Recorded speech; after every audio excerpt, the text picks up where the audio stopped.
Welcome back to the 1090 podcast. I'm with Jonas Schenzel. I said that right, Jonas? Right. Jonas renamed after that Weezer song. My name is Jonas. No, but I'm carrying so the people weight. always ask me that question, like, growing up through my whole life, and I'd always be like, you know what? I guess that's my uncle. He's the singer of Weezer. They named that song after me. Well People played. would be like, what, really? Nice. Way to turn it on them. Yeah. Right. I like that. You like that song then, or do you just despise it? I like it. All right. That's a good one. That was actually one of the first CDs I got as a kid. Yeah, Weezer's good. Yeah, they are. All right. I got some random questions I'm going to ask you out of the gate, and then we'll dive into misery with your mom's obituary, and then we'll get rolling today. Does that sound good? Sounds good. First question. What is a song, movie, or athlete that you find is just a little overrated? Take your time. You're good. Could be anything. Let's see. The quarterback for the Chiefs. Patrick Mahomes. Yeah. Oh, hot take. Yeah. Right out of the gate. You don't like Mahomes. Patrick. I couldn't think of his name for some reason, which is weird because, I follow football kind of. So why do you think he's overrated? I just think that, he just tries a little too hard to have this image instead of playing just football. I mean, he's really good, but I think just the hype is too big around him because, I don't know, it just gets old. I appreciate the take because I usually say Tom Brady and people just, you can't say that. And it's just hilarious. But all right, I like it. What is a song, movie, or athlete that you think is underrated? My Name is Jonas by Weezer. Well played. That was good. Okay, you're going to a concert tonight, and everyone on planet Earth is playing besides Weezer. Who are you going to go see?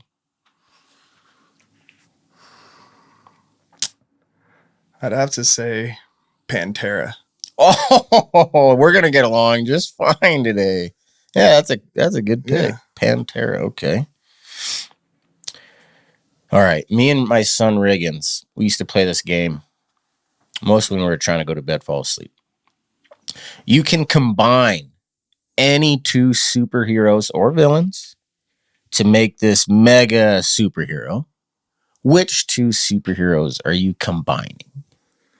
Or villains? I'd say Thor and Hulk. Thor, you didn't even hesitate. Thor and Hulk. Imagine Hulk with a hammer and lightning. Yeah, not a bad pick. Okay, what about this? Think it through with me here. Okay. Wolverine. Okay. Magneto. He can just pull his arms off and launch it right into your face and pull it back and he heals right up. Yeah, not a great. Yeah. Like, you're done. Yeah, it's pretty good. I think that's a tough one to beat. Also, Hulk and Spider-Man. I like, too. The web slinger's brain. Yeah. Yeah, he's not stupid anymore. Yeah. All right, next question. I guess Hulk really isn't stupid. This is the last question, actually. You have to be a street performer in Vegas or New York, wherever. You have to make $150 in a night. And if you don't, you're dead. You're going to die. What are you choosing to do to make $150? You said in Las Vegas, right? I mean, it could be, it's a popular place. You're a street performer. Man. Have you ever seen those live statues? Those people that spray paint themselves and just sit there for hours? You're going for that. Yeah, I try to do that because I feel like they make the most money. Yeah, they do. Yeah. I would have done a sign like, take me down. I bet you can't take me down. Ooh, wrestle me. Yeah, or wrestle me, like you can't take me down. And if you you're a... Yeah, I'm screwed too because I can't sing. I can't do magic. I think I'm with you. I think I'd have to stand still the best I could. I don't know what else I would do. Ryan, what would... you're a singer. You'd be fine. $150 bucks. So that's a lot, I think. I don't know. But that sounds like a lot in a night. Man, I don't know if I could stand that long though. So maybe I'd get a mannequin and spray paint it, and then just like sit back and see how many people thought it was actually one of those statues. Oh, that is hilarious. I wonder if that's ever been done. I don't know, but it's a good idea. That's a great idea. Okay. Yeah, you wrestle. Where'd you wrestle? So I wrestled for a junior college in Northern California called Lassen College, and then for Montana State Northern, which is a NIAA school. NAIA. And you wrestled, what was your weight class? Lassen College, I wrestled 184s, and then Montana State Northern 197s. Me and Ryan want to fight you. No, like we don't. But like if we did, who would win? Me and Ryan or you?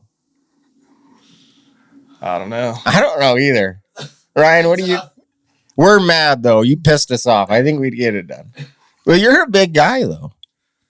Yeah, I don't know. Both of you at once or one-on-one? No. Both of us at once. I think we're winning. That's what I meant. Like brutal, like for anybody. I think we get. Ryan, I've never punched a human in my entire life. Oh, there's punches. We're gonna fight, Ryan. We're fighting him. We're mad. If he gets like one, like if he like I don't know what I'm doing. Physics. Yeah. He's knocking you out. I think we're in trouble. Well, if I'm fighting two at once, I'm going for knockouts. See, I don't like that. Right? Yeah. I mean, you got to do what you got to do. Okay, we're going to switch to your mom's obituary now. Okay, your mom's name sounds like it's from Game of Thrones. That is one of the best names. This is great. Help me say, though. Okay. Kamala Gail Richards Schenzel Fitzhenry. Yeah, so that's kind of a combination of my mom's maiden name and then her married names. Can you say her name for us? So Kay Schenzel Fitzhenry is what she went by always. Her maiden name was Kamala Gail Richards. Schenzel Fitzhenry is the added part to that. So Gotcha. Yeah. Kay Schenzel Fitz. It's a good name. Okay. I'm gonna read this and I'm gonna do the best I can. Kamala Gail Richards Schenzel Fitzhenry, better known as Kay, to her friends, died peacefully in her home on February 9th, 2011. She is survived by her two sons, Jeremiah and Jonas, her daughter, Liesl, grandson, Drew, husband, Lester, father, Jack, and brother, Kyle. She was preceded in death by her mother, Laura, and brother, Jay. Kay enjoyed spending time outdoors, whether it was gardening or reading a mystery novel. She also loved spending time with her cats. How many cats did she have? She had multiple throughout her life, but I think at the time she died, she had just one. Nice. Yeah. Oh, sorry. She also loved spending time with her cats, who she had rescued a few years earlier during a winter snowstorm when they were taking refuge under a woodpile in her backyard. One of her favorite pastimes was going to the mountains and taking the dogs hiking with her husband, and when her children were younger, going camping with them in the mountains. Recently, Kay had done some traveling with her father, going as far as South Dakota to visit Deadwood and Mount Rushmore, and far south to see Carlsbad Caverns in New Mexico. Kay mastered many talents. One of the most beloved by her family was her ability to cook. She brought her family together over a meal for dinner every night. Regardless of how busy their lives were, no matter what sporting event was going on or what excuse her children came up with, it's a great talent she has possessed onto her daughter and her family. It's a great talent she has passed onto her daughter and her family. In lieu of flowers, please make donations to the SPCA. What's some of the favorite meals your mom would cook? Chicken fried steak, shepherd's pie, yeah, chicken and dumplings. I mean, it can go. You can tell she was good because you just rattled off 3. Yeah, she was a good cook. That, like it said in the obituary, you know, that was one of her passions. So. Yeah. Should be a good episode today.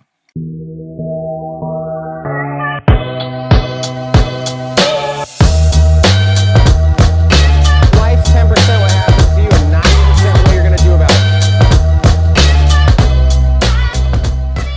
it. Welcome back to the 1090 podcast. I'm here with Jonas. Jonas, where do you want to start, dude? How we met?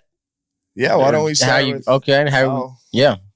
Take it it from here, please. So, you know, it's actually pretty random how, you know, I was just scrolling through Instagram one day and I came across your content. And I was actually sitting in the airport on my way back from Dallas, flying back home to Reno.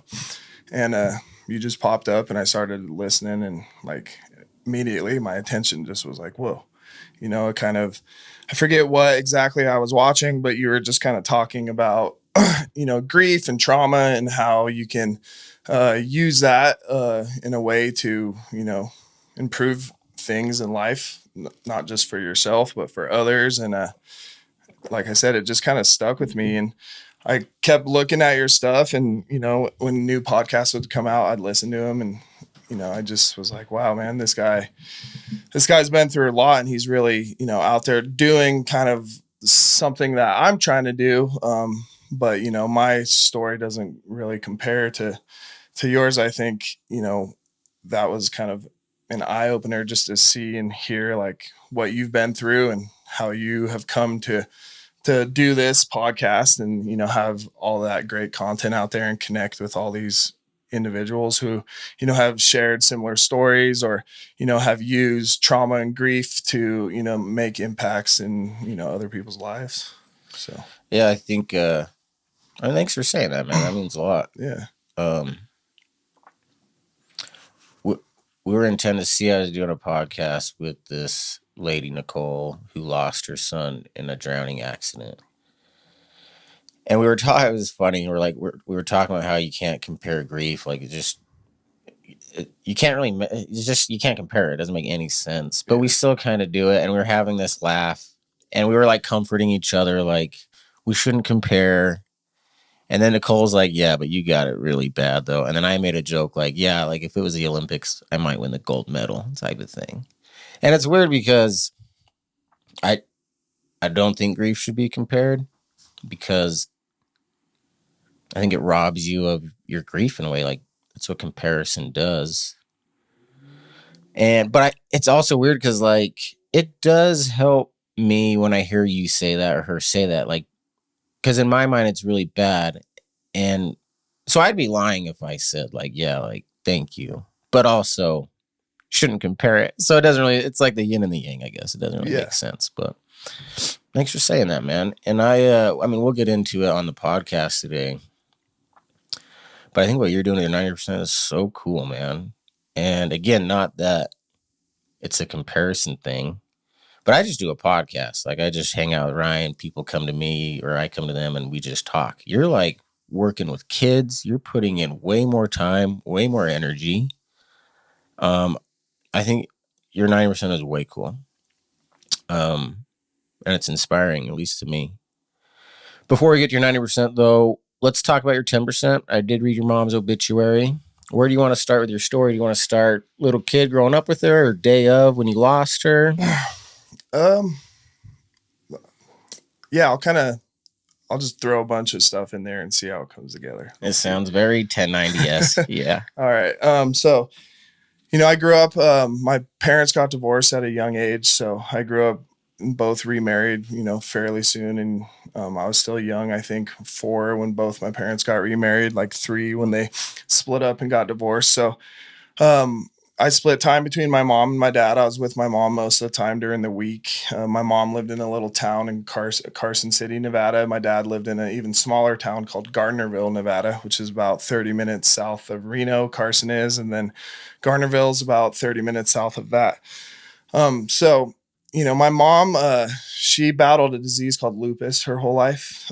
So there are periods of time, you know, growing up where my mom was really sick and in a lot of pain, struggling, and, really didn't do much, was laying in bed a lot. And there were times when, she felt better and was up doing things. And it was like, you couldn't really tell. She was sick.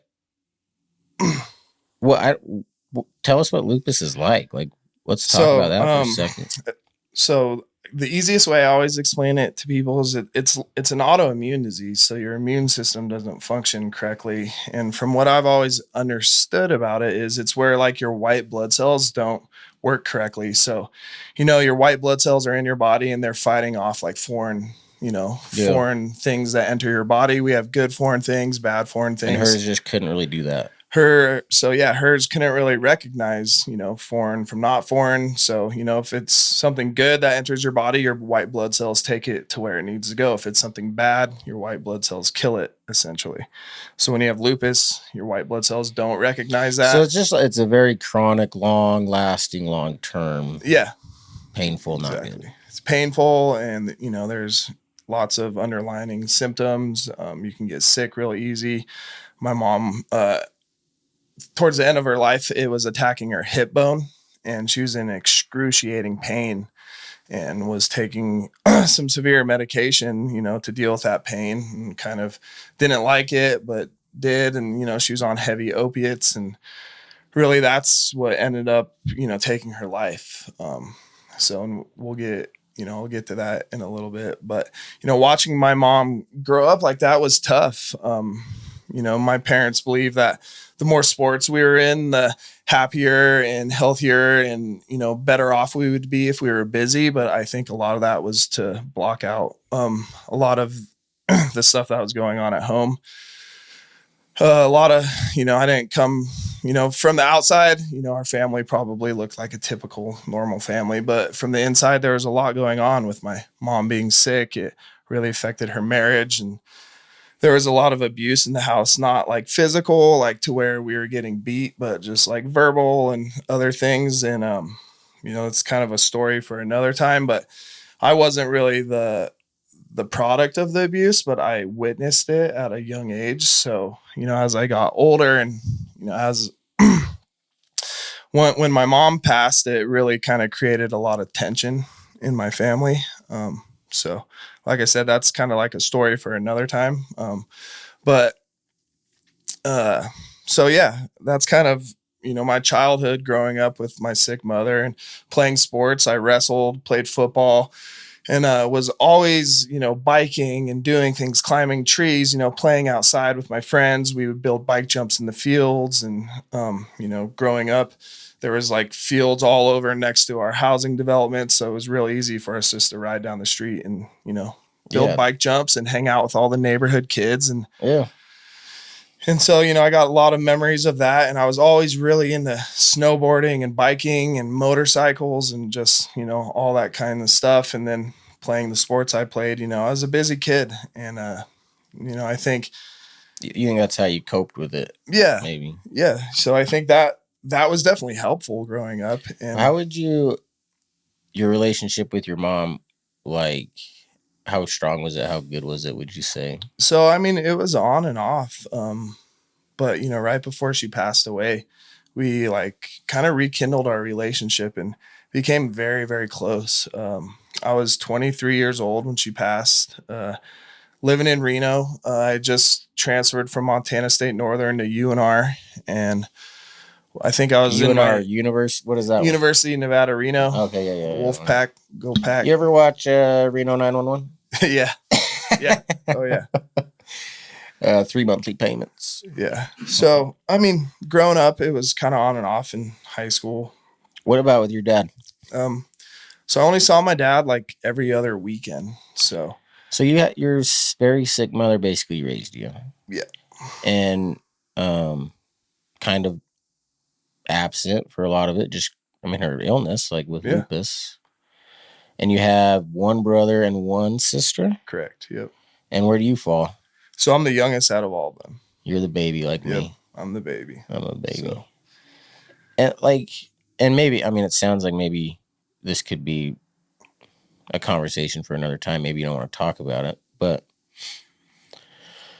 I know kids whose parents just got divorced. What do I, any advice?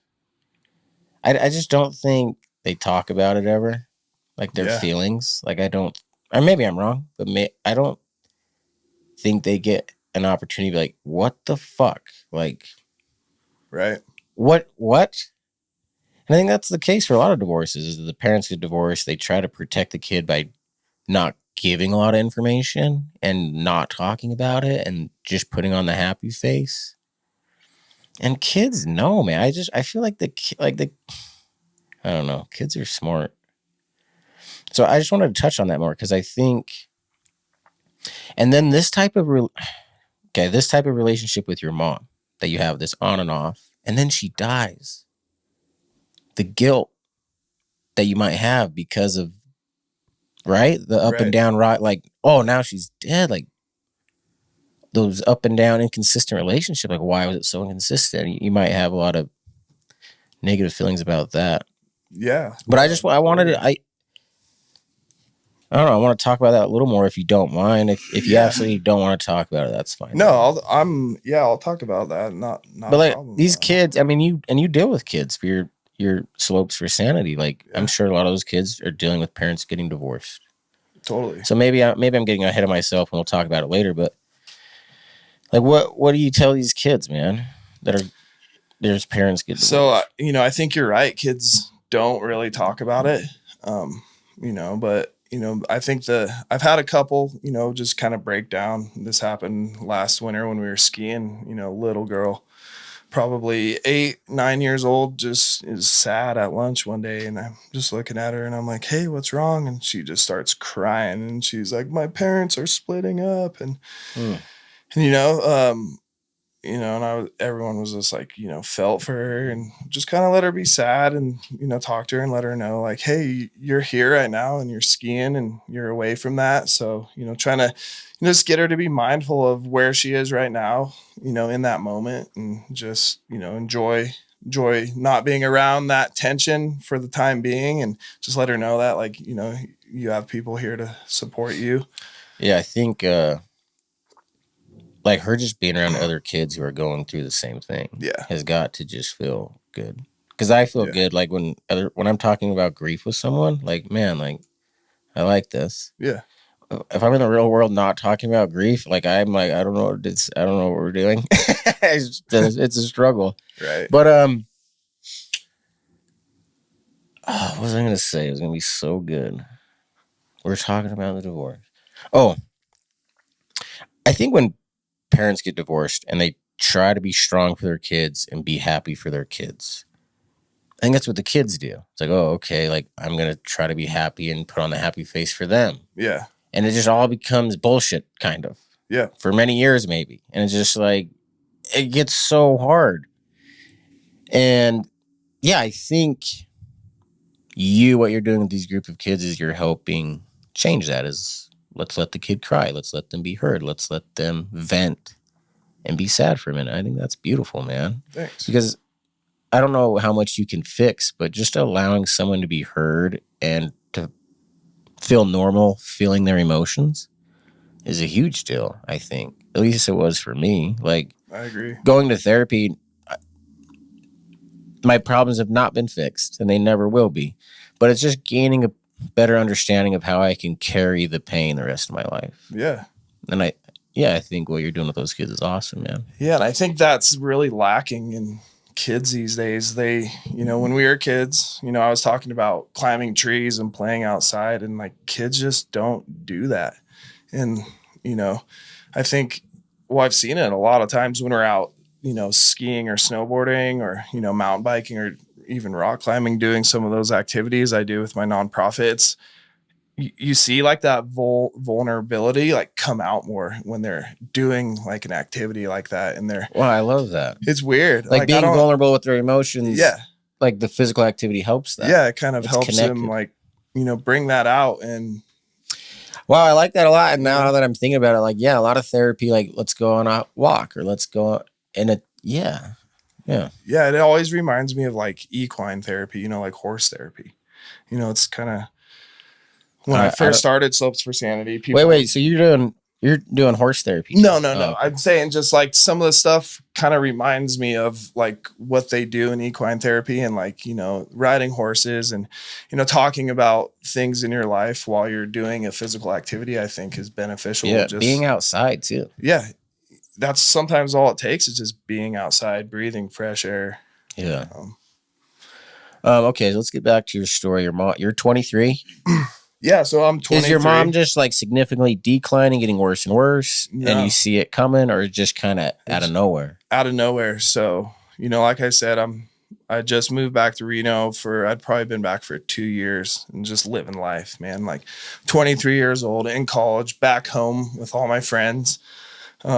You know, just partying, having fun. You know, life is great, no worries. My mom and I, you know, had rekindled our relationship and became really, really close. She was working at St. Mary's Hospital in downtown Reno as a heart tech. So she was someone that like went and worked on the people who were hooked up to heart machines, worked on the heart machines, changed all the stuff. From what I understood. So, you know, we were eating lunch together weekly, you know, seeing each other almost daily. She'd stop by my house. It was just up the road from her work. And, you know, everything was good. Like, you know, living that moment where, you know, you're doing what you want to do. I was done wrestling. And I felt like, you know, I was living the life I wanted to live, not just living the life that kind of, you know, my stepdad was really involved with wrestling with me, and he was kind of upset when I wanted to quit and transfer back to Reno. Just was burnt out, you know, started wrestling my whole life, but back to, you know, my mom's story. So yeah, we were just really close at that time. And then, you know, I go to bed. I'm actually on the phone with her that night, like 12 o'clock, 11:40. We're looking at flights because my brother's birthday was coming up, and he was living in Rhode Island, yeah, Boston actually. So he went to school in Rhode Island, moved to Boston. Was going to surprise him for his birthday. And then, you know, my mom and I were looking at flights, and that's the last, you know, conversation I had with her. And she told me, you know, I'm tired. I'm going to go to sleep. We'll book the flight in the morning. Boom, hung up the phone. And then about like probably 3:30 in the morning, my phone goes off. I'm dead asleep.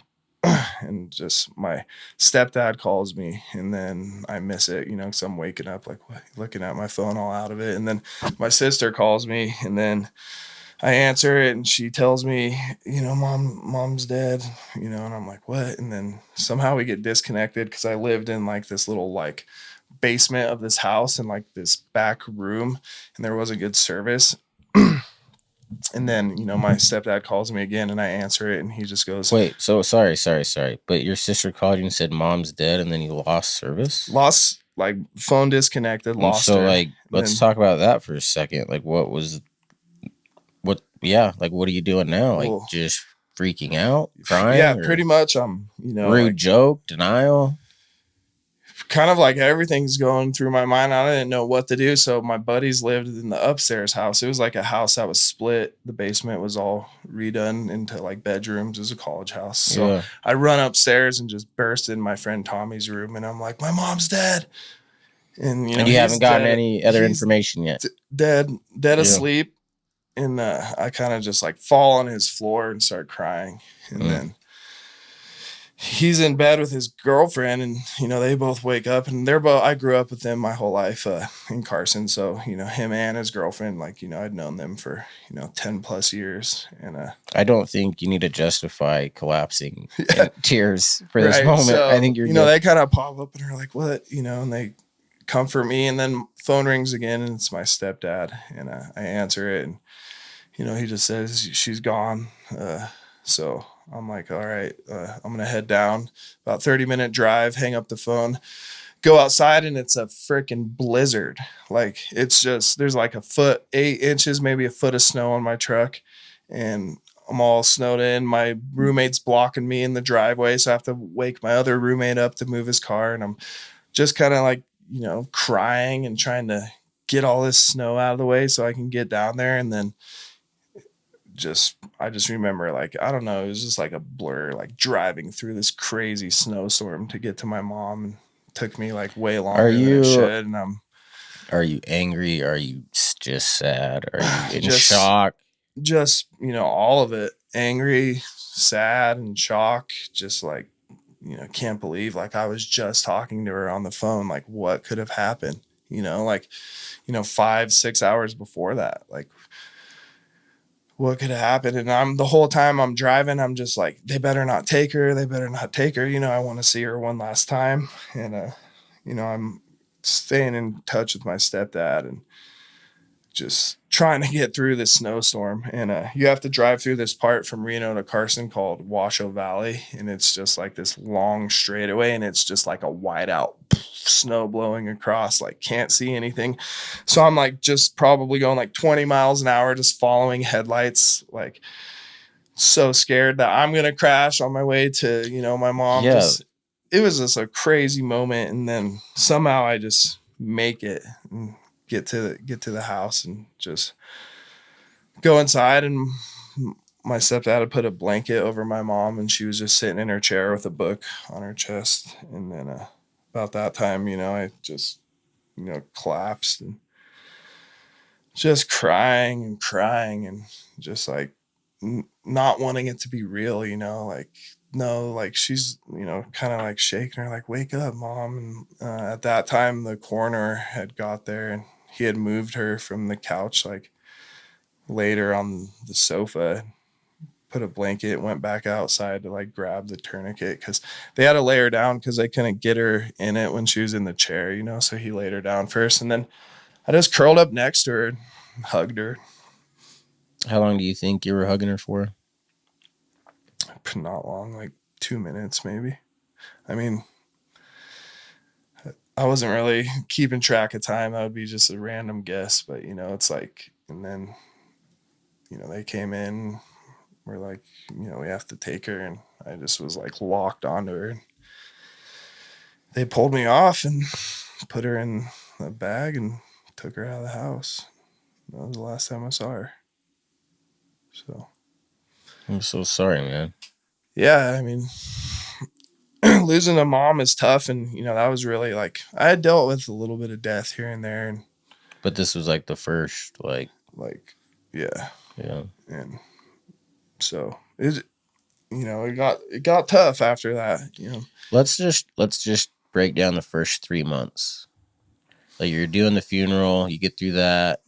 You, your brother, your sister, like, kind of just, if Yeah. do you even remember those first 3 months? What was that like? Yeah, I think, because those were actually like the more calm months, I think, because there's so much going on.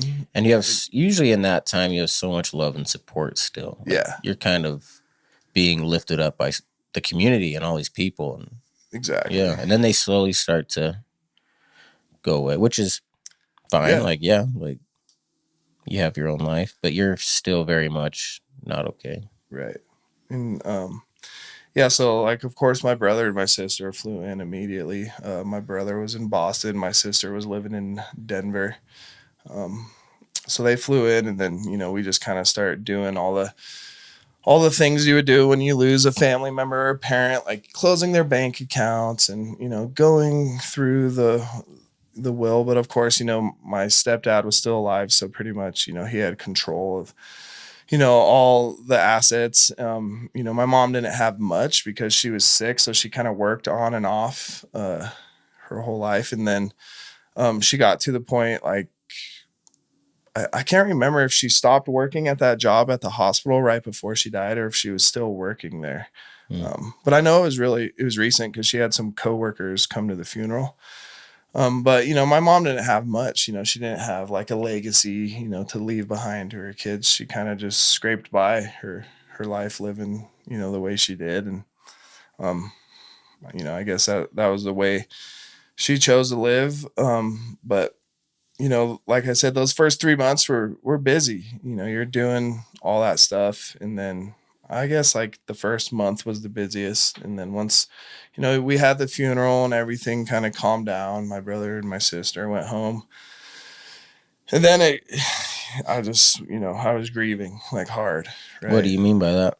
I was just, going through all the phases, like the denial, like why me, like my life is, so messed up. Like, why did this happen to me when everything was going so good? And then just like, sad all the time. And just like everything reminded me of my mom. And then I felt like guilt, I just felt guilt because I don't know why I felt so guilty.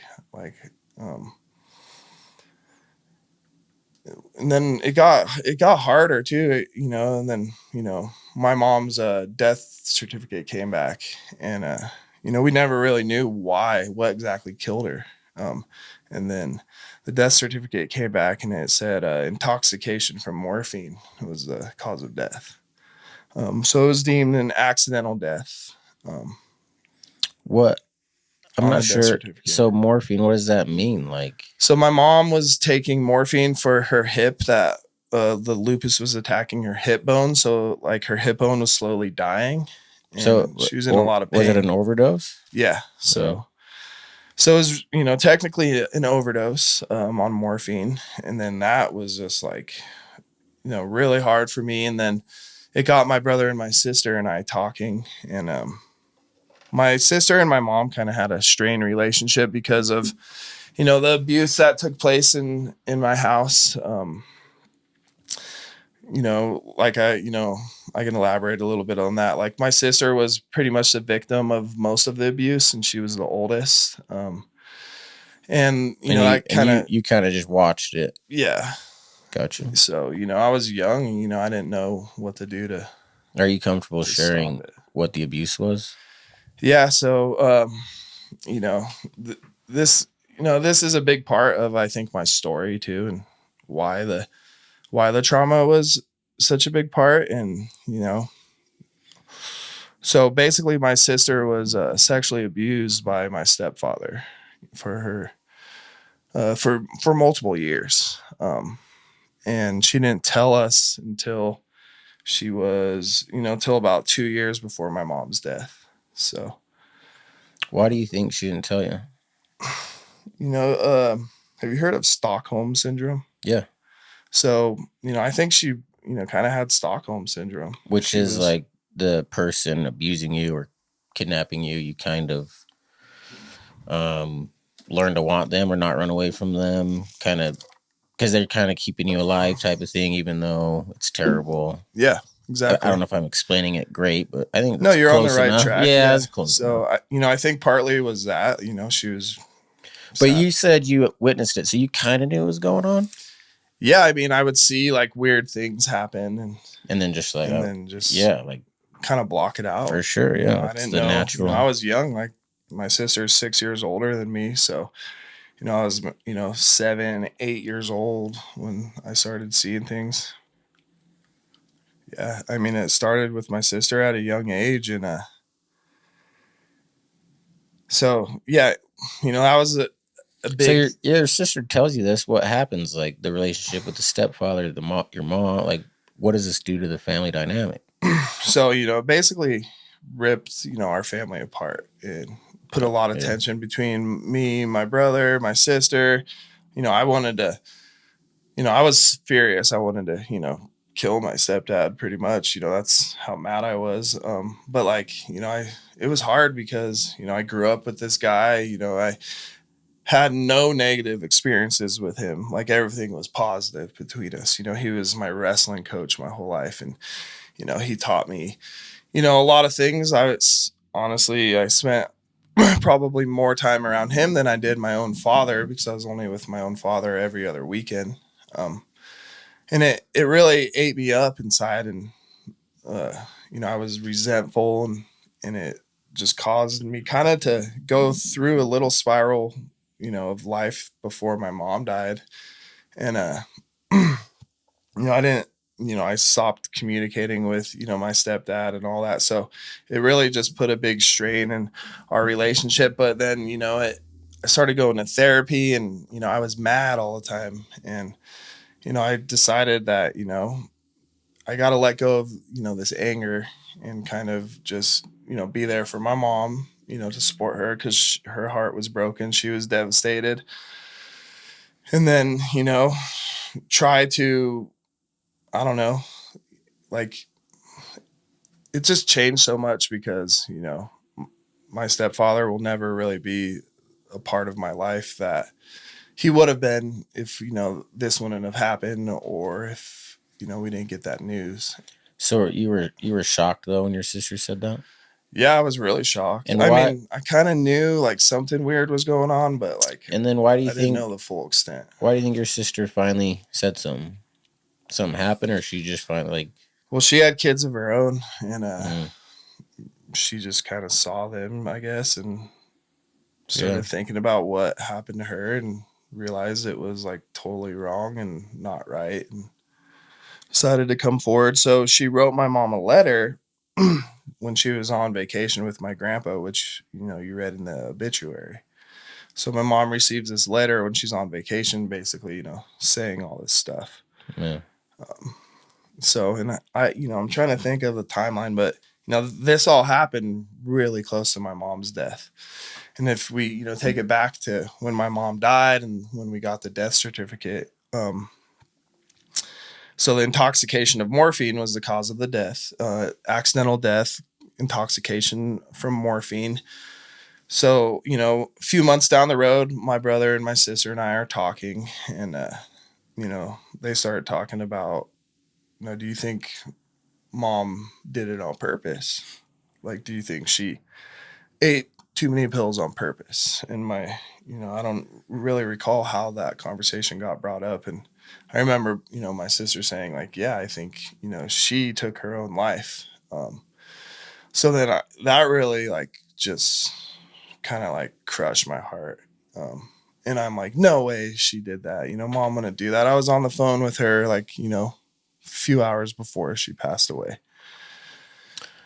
I think, man, you're being so vulnerable. Like, I thought about asking you that question. Like, did you guys think if she took her own life? I'm like, I don't know if I can ask that. And then you brought it up. And that's not easy to do. Like, but I like it because, okay, sister gets sexually assaulted. Like, we'll just ignore it, not talk about it. And it's like, I don't know. It's in a way like you guys finally, like, hey, like, let's talk about the tough question. Like, I don't know. I think it was a turning point for your family to go there. Like, and it's scary to ask, but it crossed my mind too. And I think it's a normal question anyone would ask. Like, hey, did she do this? Because also, like, your mom divorced, she's been sick. Her husband does that to her daughter. Like, yeah, every reason to be depressed and suicidal. Yeah. And I don't know if our conversation, if I'm going to, I don't know if you're going to get an answer to anything, but I just think you being so vulnerable is a powerful thing. And I think that's what we need more of, is to have these tough conversations, to talk about what it's like to be divorced, to talk about sexual assault. If we talk about it, then we're better equipped to do something about it. So I think that was awesome, man. But let's keep going. Sorry. No, you're so good. you guys are in this conversation, and yeah, you guys are talking about it. And how's that going? And I'm like, no fucking way mom would do that. Like, Very how could you defensive. say that? Like, Yeah. fuck you. Well, because then that means like she wasn't happy, and now the shame and guilt you're gonna have to face it. She wasn't happy. Yeah. That's tough. So like, now I'm like, pissed at my sister pretty much. Like, so then that created a lot of tension. Yeah, you're mad at your sister because she brought it up. Yeah, and then it just kind of turns into this whole fight that went on for a long time. I was basically, my sister felt that she, went through all this abuse, and she basically got like, the shit end of the stick, growing up, and no one was there for her, and even our own mother, and it was hard for me to hear that for a long time, and just like understand it really. Like, it was really hard for me, and with with, I couldn't come to the conclusion that my mom would, take her own life. So where do you stand on that now, today, currently? So that, I think, it was a big part of like why I grieved for so long, like in a negative way, because I was constantly searching for that answer. And I tell myself now, it's like, I'll never really know. So I just leave it at that. Like I would like to think not, but I truly will never really know. Yeah, I think I love the honest answer. I think suicide, before I lost my family and started thinking about if I died, yeah, I viewed suicide as very selfish and very like weak, like you're gonna die eventually, just stick it out type of thing. And now I just feel terrible that I thought that. And like people committing suicide, and I'm not saying that your mom did or not. I'm just saying has nothing to do with how much they love anyone. It has nothing to do with that. It's a real sickness and it's a disease, and one of the last steps of the disease is to kill yourself. And part of the sickness is you honestly think to your bones, your family, the world will be better if you're gone. They truly think that. So if anything, they're killing themselves in an act of love, and which is weird, so twisted, but Yeah. that's how I see it. And I think that's a big thing people need to understand is if a loved one kills himself, it does not mean that they weren't happy or they didn't love you or they weren't happy with you. And I know that sounds so weird, but in my life, when I've thought about dying, taking my own life, I love Blue so much. I love Blue so much. And so it had nothing to do with that. But I think that's just such a messed up thing. And I think it's really inaccurate. So I don't know if she did it on purpose or not. But dude, like, even if she did, you don't need to have any shame or guilt. Doesn't mean she didn't love you at all. That's all I'm trying to say. I appreciate that. But I can't pinpoint like why that's what was stuck in my head, like I think, I just was in that denial stage of grief where like, that was my denial. My denial wasn't anymore like, why did this happen to me? It was, no, my mom didn't kill herself, and like I said, It's embarrassing. Yeah, it's embarrassing. It is. Like if a family member you love kills himself, there's a part of it that's just a little like, oh, like what were you guys doing? You didn't love them. They were an out like, yeah, right? Yeah. And it's such bullshit. With and then with how our relationship was, like it was the best it had been in years. And like, I enjoyed that. Like I enjoyed having my mom back. I was the youngest of three. So like, I was always the baby, and like, my brother and sister would always, be like, you're the favorite because you're the baby. And in a sense, I think they might've been right. Like for some reason I was a lot closer with my mom than they were, but they both moved away. So they didn't get to have that, like, 20-year-old experience with their mother. Like I had, I was around her every day. So, just with how our relationship was going, like, I think that's why I thought, might have thought that for so long or battled with that in my head for so long. Yeah. But, and then it just led me to like a dark path for a while. I just started like using that grief in a negative way, like trying to mask it, drinking all the time and not caring about anything, like fighting people and just being a mean person. And like, I didn't like that. That's not who I was. And I knew like deep down, like now I have another internal battle. Like I'm this mad, angry person. Now I'm an alcoholic too. Now I'm an alcoholic and now I'm doing you know, I'm drinking and doing drugs, and then all of a sudden I have like multiple battles that I'm fighting. And this is the cow and buffalo analogy. Like running from it. Now it's work. Now it's, oh shit. Now I got these other things. Yeah. And then, you know, those soon turn into addictions. And then I'm spending all my money and have like no friends because no one wants to be around me. And you can't talk about it. Yeah. This is what happens when you don't talk about it. Yeah. People think it'll go away. No, it will just fucking gear up. And now it'll do look at your life now. Now you're doing all this shit, drugs, alcohol, and it owns you.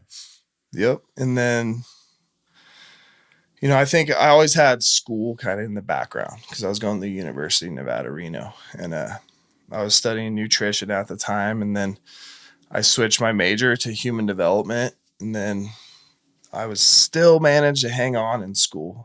I don't know how, but like I had like barely passing grades, like D's and C's in my classes. You know, they say D's get degrees. Yeah, that's what I said. So I still, you know, was managed. I've never been asked in an interview in my entire life, like, what's your GPA? Right. No one cares. Just get the degree.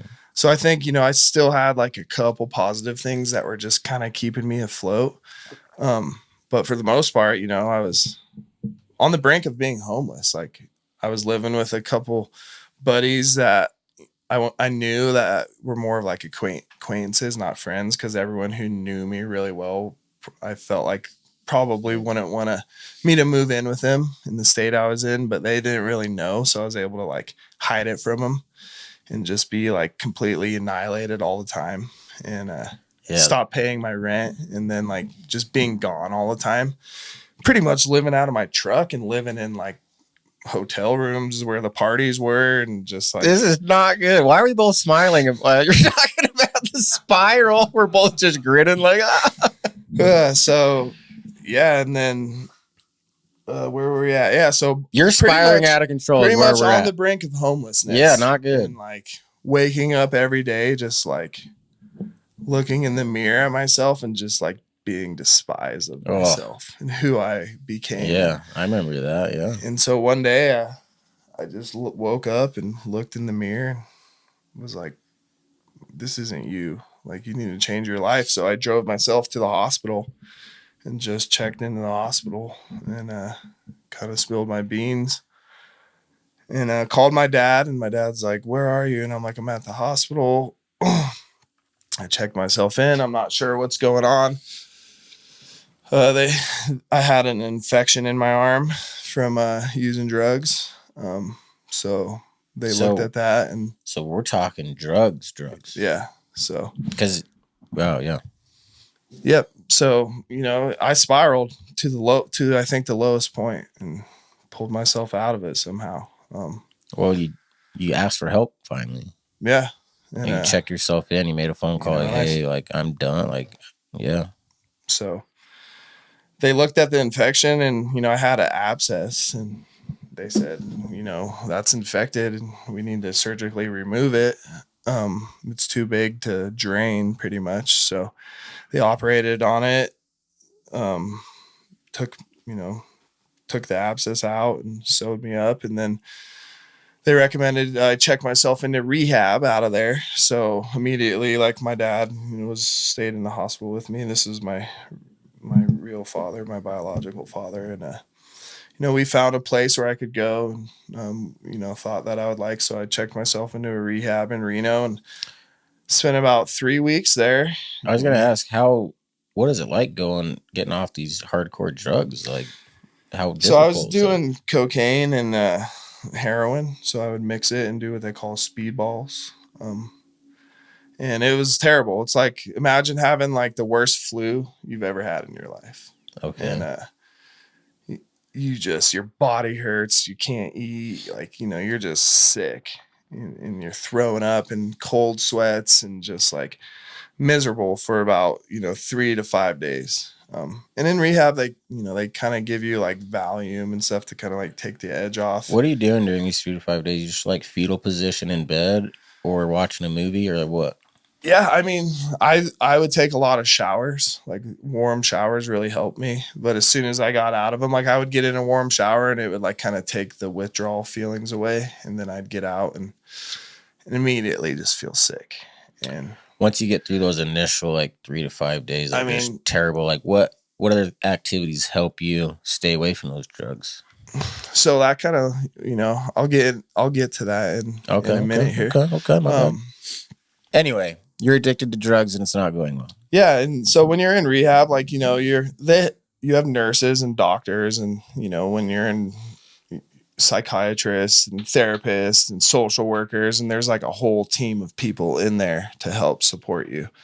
So you're going to all these groups and these meetings, and you're doing like rec therapy, they call it, where you're doing like activities and art therapy, and then like group, you know, you basically have a schedule. Like 10 a.m. you wake up and you have, you know, morning greeting, and then you have like a snack, and then you go to substance abuse counseling, and then Man, like like an addict, like a morning greeting just sounds like fuck off. Like that sounds Right. annoying. Were you just annoyed?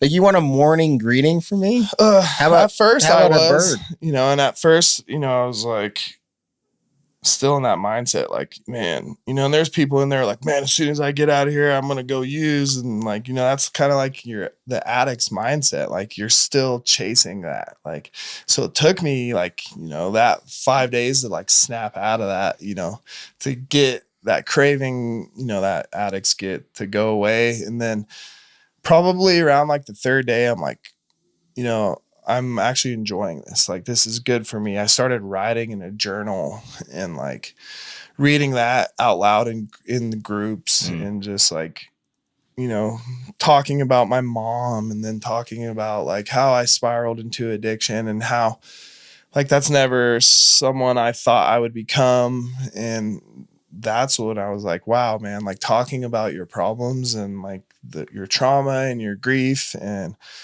like at that, you know, talking to therapists about, you know, the trauma that happened in my home as a child, and how it kind of like strained relationships, and just everything just started making me feel better. And by that time I had, you know, the drugs out of my system, and I was kind of back to my like normal way of thinking.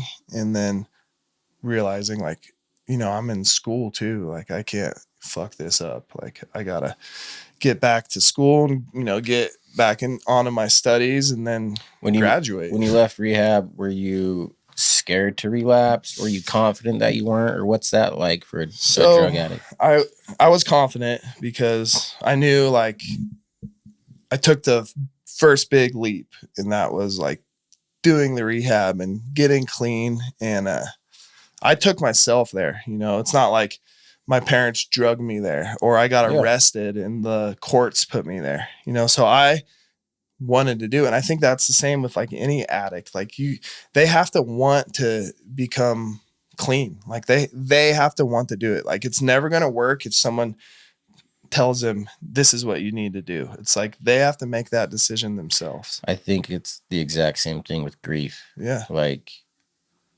you can see the best grief experts, but if your mindset is I don't want to deal with it, I just want to be miserable and comfortable in the misery of grief, it's the same thing. But it's that desire to want to. It's just like anything else in life. It takes practice and desire. Mm-hmm. You went from I can't talk about this, I'm going to do drugs and fight people, to journaling, to starting to talk about it, to like, wow, now I can talk about it. That took a lot of practice and effort, because a lot of times people are so upset, scared, angry that they don't even know how to explain it to themselves. So when it comes time to tell it to someone else, they're like, I don't even know where to start. Yeah. But you just have to start somewhere, and it's not going to go well, but eventually it will. You'll get better at it. Yeah. I think coming off drugs is very similar to dealing with grief. Actually, I think there's a lot of similarities. I have a question, but I don't want to derail you from your path of your story. Do you want to keep going? Sure. Yeah. Okay. So yeah, I get out of rehab, and then I move back in down to Carson City for a little bit and stay at my mom's house for for, maybe like a month, get a job.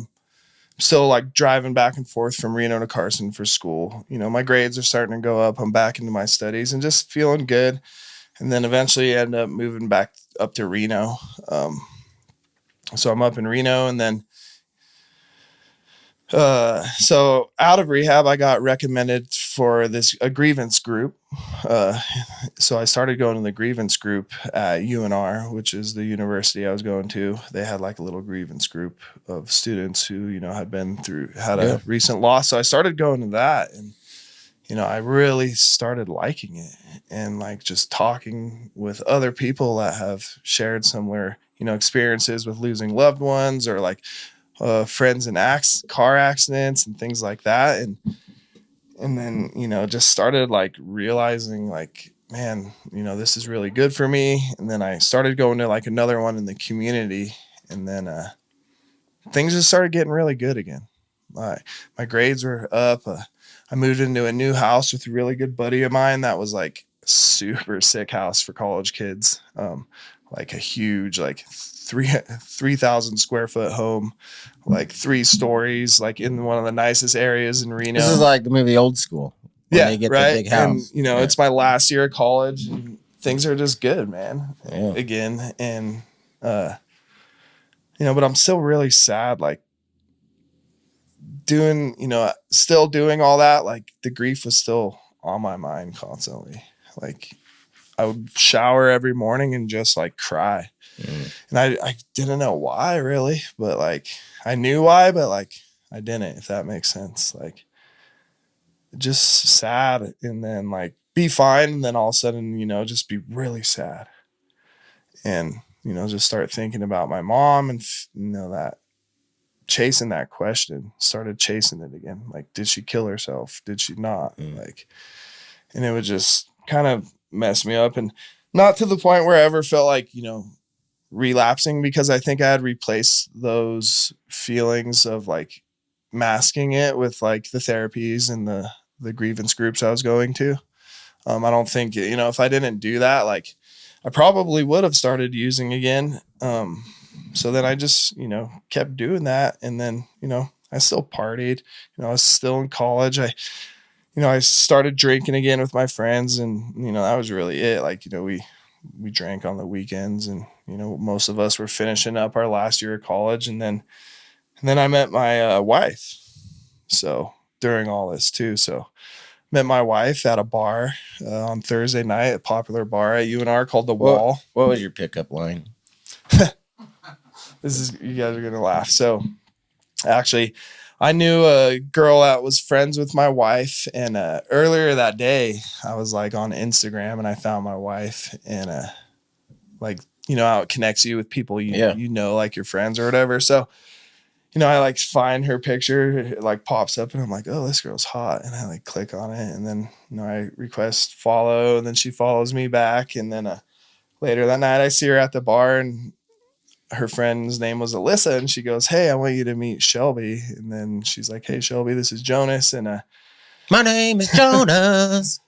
So I'm like, hey, I followed you on Instagram today. And that's what I said to her.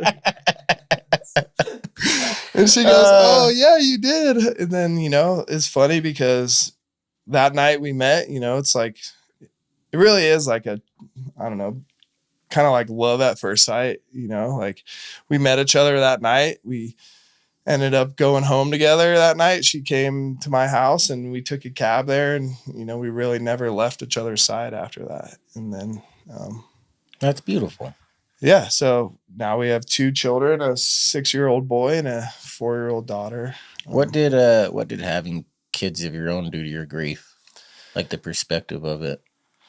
Well, it just made me want to be better than what I had, like I wanted to give them, just be a better parent, be aware of like what's going on, and, be in tune with them. And I felt like, I kind of lacked that for my parents, even though like we were doing all these sports and like, things like that. Like, they never really sat me down and like asked me like, how I was doing or how I was feeling. It was always just go, go, go.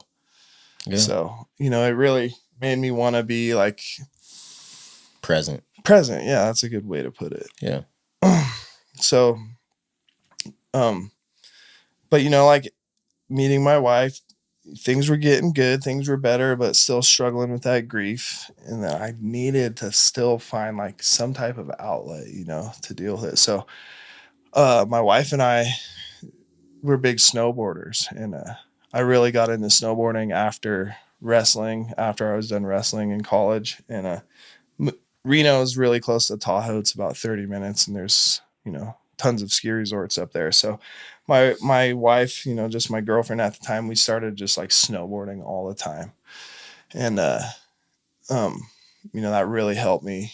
And then we kind of Dude, right after the accident with my family, I met this girl and she got me into snowboarding. And yeah, like being outside in the cold, and it was great for me too. Yeah. So, you know, that was awesome. I'm like, yeah, I met like this awesome girl and we're having fun and doing this. And it's, you know, kind of making me not think about my mom so much and chasing that, you know, that question that I was constantly chasing of, you know, was it suicide or not? And then I just started doing like lots of outdoor stuff. I got really real into fly fishing. And then Hell yeah, my dude. wife and I started rock climbing together. And this was like pre-kids, you know, so we would go like 3 times a week to the rock climbing gym, and we were like starting to get pretty good. And like a few of our other friends rock climb. So we had like a little community of rock climbing with our friends, and we just really, really enjoyed it. And like would always be like, man, you feel so good after like snowboarding or rock climbing. And then I got a mountain bike and started mountain biking. So, you know, I'm snowboarding in the winter, rock climbing kind of in the winter too, because it's inside, but like just kind of year round. And then mountain biking, you know, when there's no snow. And then at this time, my wife and I we're also just dating and working at a ski resort in Tahoe called North Star. So we came up with this idea, like, man, how cool would it be to start like a program for kids, you know, that are like going through like mental health issues or going through, you know, trauma, to take them snowboarding. So that's where the idea for Slopes for Sanity like originally spawned. And this was, you know, 2015, I would say. So that's when we first came up with the idea.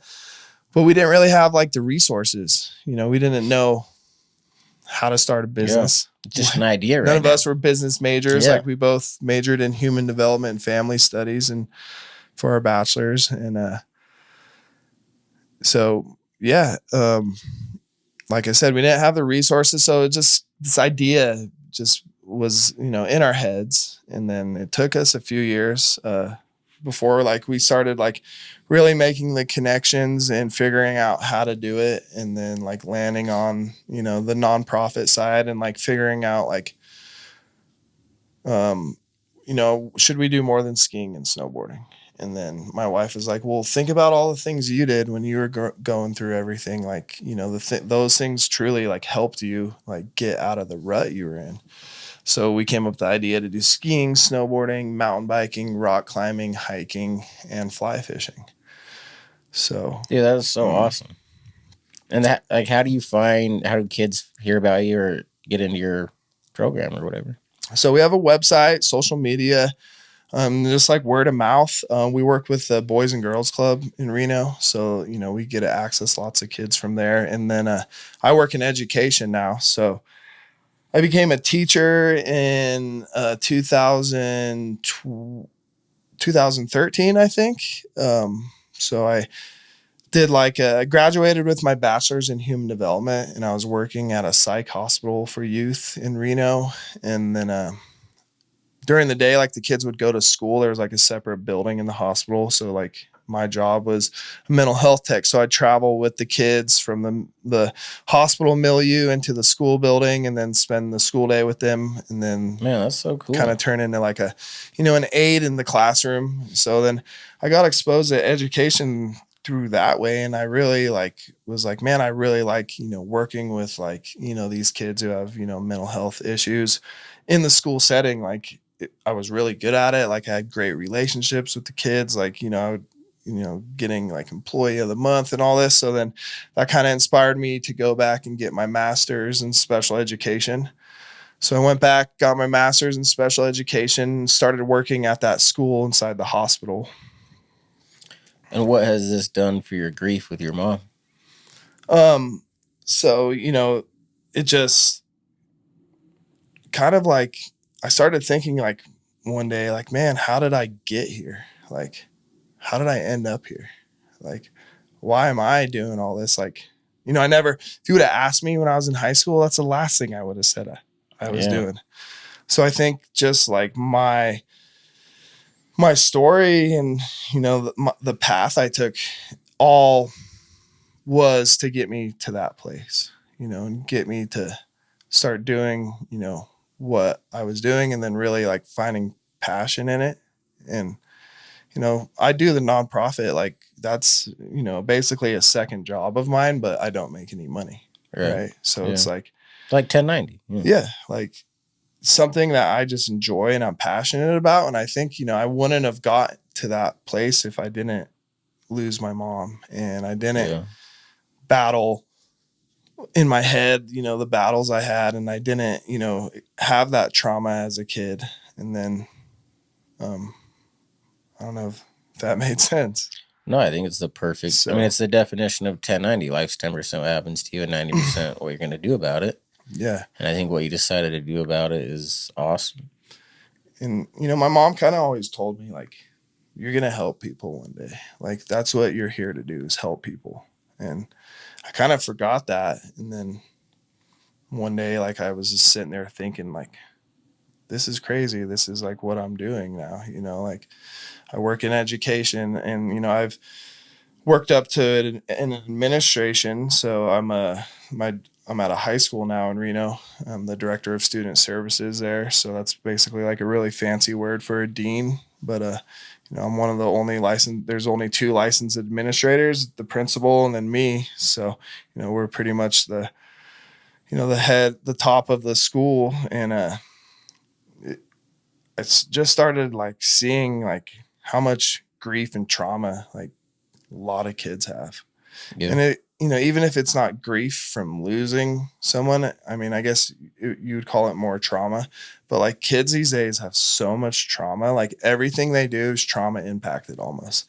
And, it really like opened my eyes to like getting kids outside and like having them open up about their life and realizing that, they can access things outside of their home that are essentially in their backyard that can help them, basically give them tools to deal with a lot of things in life. Yeah, I think, I mean, my son Blue, like, sorry, I'm getting sick. But like we do dirt biking, pedal bike, one wheel skateboard, the falling down, the getting back up, the trying new things. It's so good, man. It's so good for him. I love that stuff. So I think those activities you're doing with those kids is perfect. And it's kids just don't have access to like that stuff anymore, Well, I think it's more the phone and that, like they do, but Exactly. They just have like I'd rather just watch someone skateboard. Right. Like, yeah. I think that's more. I don't know. I could be wrong, but that's the impression I get is they just rather be inside. Yeah, no, I think that's a huge part of the problem is, they have like instant satisfaction at their fingertips. And like the playing outside, even the way parents, it's like, go play outside. It's like, that used to be like what you wanted to do. And like the way it's communicated is like, oh, like we have to go outside. Right. And I'm like, this is wrong. Yeah. It should be like, I have to go inside. Like it's bedtime now. It's getting dark. I have to go home. Like right. What? Yeah, it flipped on us pretty quick. I want to go back way back to your story. Your mom, you get the phone call, your mom dies, you hold her. What's going to your mind? What are you saying to her when you're holding her? Just, I love you. Hopefully I'll see you again someday. It's been 13 years. 2011. Yeah. So what's it like now, 13 years later? I From mean, that moment, the pain, the communication to now. like, just, the pain's still there. Like, that never goes away. And I think, it's taken me a long time to realize that, like, grief doesn't have an age. Like, once you experience it, it just can hit you at any moment, anytime. It never gets less. You just learn how to deal with it better, I think. Well said. That should be on a t-shirt. That's a good one-liner right there.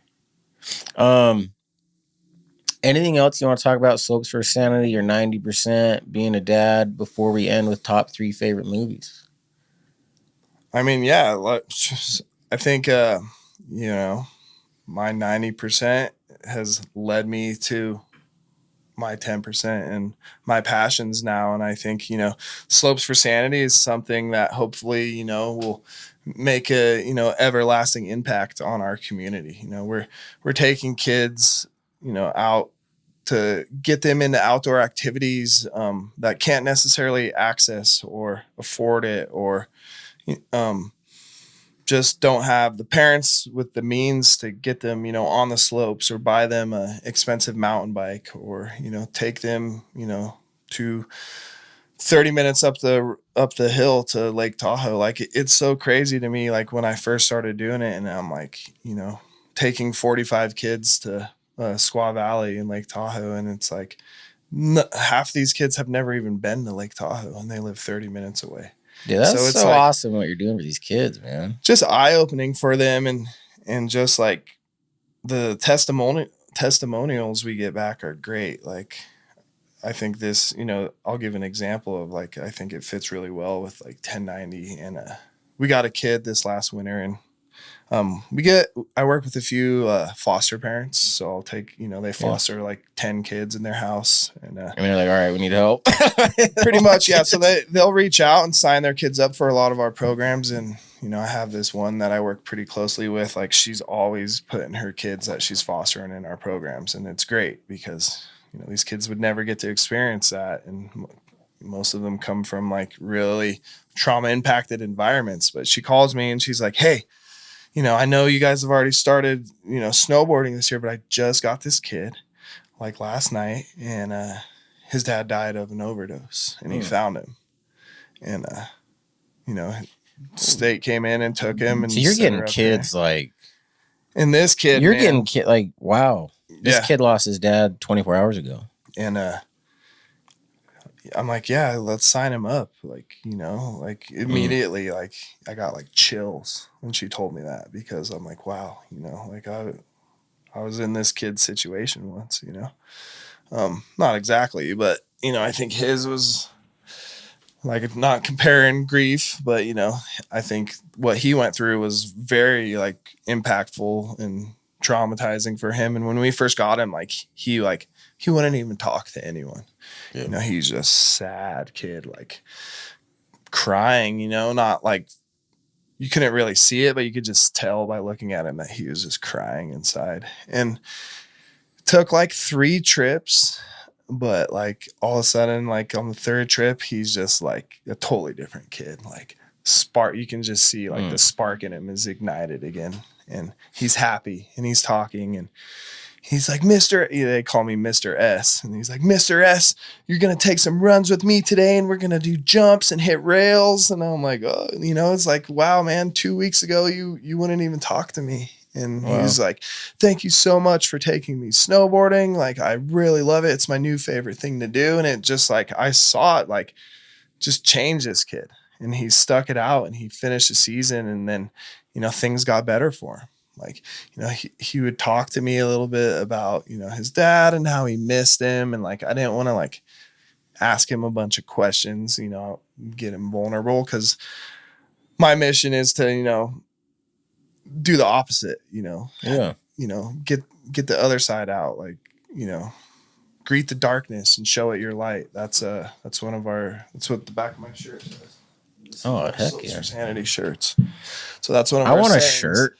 Dude, I was like, man, I should bring some shirts down, but we didn't have any left. I know. So, I think the same. I'm like, we need to start making 1090 shirts.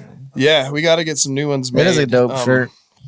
So then another cool testimonial I got was, I had this kid and he was kind of like rough around the edges, but like I could tell, like, he's still like a kid. He's like 14, but lived in a really rough area. So he kind of like had a lot of like gangbanger, relatives and friends in his neighborhood, and like was like on that fence, of like messing with gangs, but still being a kid and doing good stuff. This is a pivotal moment in his life here. Like, what road's he going down? Right. And, he came to me and he's like, I want to snowboard. And so I'm like, okay. So I got him all set up with snowboarding and, he started doing it. And I get this email from his mom one day and she's just like, thank you so much for taking my son snowboarding. She's like, I was so worried that he was going to go to jail. Like, and we were going to go down the same path as, my sister with her kid. Gangs, and he was getting in trouble doing graffiti in the neighborhood and got like stopped a couple times by the police. And she's like, he used to come home and look up graffiti videos. And I mean, that's cool. If, like graffiti artists are awesome. Like I love graffiti, but like, I don't think that's the type of graffiti he was doing. I think he was doing like gang graffiti and things like that. And he used to come home and watch like videos of like gangbangers and like just weird stuff on YouTube, his mom said. And she's like, and now he comes home and he watches videos of snowboarding. That's so good. And it's just like so cool to hear that and just to, know that like, these kids like are, doing these things that they probably never would get the chance to do. And, showing them that they have things in life that, can help them through many things. Cause it's like when you're out there doing any of those activities, it's like I've caught myself doing it a couple times, but you have to like consciously tell yourself to think about it. But like, you really like have nothing going through your mind really. It's like everything's blocked out. You're just in the moment of what you're doing. Right. Yeah. And I think that's why doing things outside is so beneficial to people's mental health, because you can literally like subconsciously block out everything. It's like you just disconnect from reality, from all the bullshit, and then you're back to and it's just like doing that for just like a few hours a day is so like helpful to your brain for some reason. So it's just, life's just so weird, because if your mom didn't die the way she did, probably wouldn't have started this. But you're in no way happy that your mom died. Like if you could choose, like you'd rather go like, but that's why I love 1090s. That's the only thing that makes sense is you didn't want it to happen to your mom. You didn't like it. You're not grateful for it, but it happened. So what are you going to do now? Yeah. And look what you've done, man. And again, I'm honored that you came on and told your story, dude. And you're going to help it. The testimonials you get are cool, but you have no idea the impact you've had for so many kids that you'll never know about. Right. I hope that doesn't get lost on you. Thanks for, I appreciate that, because. Yeah. Anything else, or are we ready for movie time? I think we're good. Let's do movie time. Are you a movie guy? I like movies. Like I do like movies. I like, but it's not your favorite thing. My favorite thing is being outside. Okay. Right? Well, we're not doing that. If I'm not outside, I don't watch like TV shows very often. I like movies. I like classic movies. Like, all right, 3, 2, 1. So start with number 3 and then end with your favorite. All right. So number 3. So this is my favorite movie because it's like the first movie I have a memory of watching, and I just think like the message it gives is like awesome. Hook. Oh, Hook is great. Hook. So that's back to that question I asked you at the beginning. An underrated movie. Hook. Yeah, I'm with you. Hook's good. Right? Hook is just like just the whole story behind it, and like how they take Peter Pan and he's grown. I don't know. When when Captain Hook is like becoming his dad, I'm just like, really? No! And then the home run, he's playing baseball, and it's just like, yeah, right, Yeah, it's a good one. 2 would be Roadhouse. Roadhouse. You ever seen the Family Guy episode where they Roadhouse? You just and then Roadhouse is a classic. Yeah, classic Roadhouse though, not the new one. Oh, I haven't seen the new. I haven't seen the Right. new one. The I didn't new know one, there I was mean, a it's new still one. pretty good. It's just you can't. It's not Roadhouse. Yeah, Yeah, Swayze. Patrick. Yeah. Wait, And there's then, a new one Yeah. with Yeah. who? with like Jake Gyllenhaal. Gyllenhaal's the Oh. And Conor McGregor's guy. the villain. yeah. Where was I? I missed that one. I'm glad I did though. All right, Yeah. one more. And then number 1 is The Outsiders. I don't know I don't know what that one. Look. Yeah. I don't know that one. Oh, you've never read The Outsiders? Stay Yeah. gold, Pony Boy. Stay gold. I've heard that line. Yeah. Seinfeld says that line. What's The That is a Outsiders? sleeper pick. So I'd The like to know what it Outsiders- is. Yeah, go ahead. So it's a book originally. It's a very classic book. Yeah. About what? About 2 social classes of kids growing up in a small town in Oklahoma, and they have gangs, right? There's socials or the socials. They're the rich kids, the wealthy kids. They drive Mustangs and wear Madras shirts, like knitted sweaters. Like this is in like the 60s, right? And then Wow. there's the greasers, who are the the poor kids, the rough kids. They grease their hair back. They wear leather jackets and have switchblades. And I'm gonna have to give this a go. It's a good read too. yeah, it's a great book, great movie.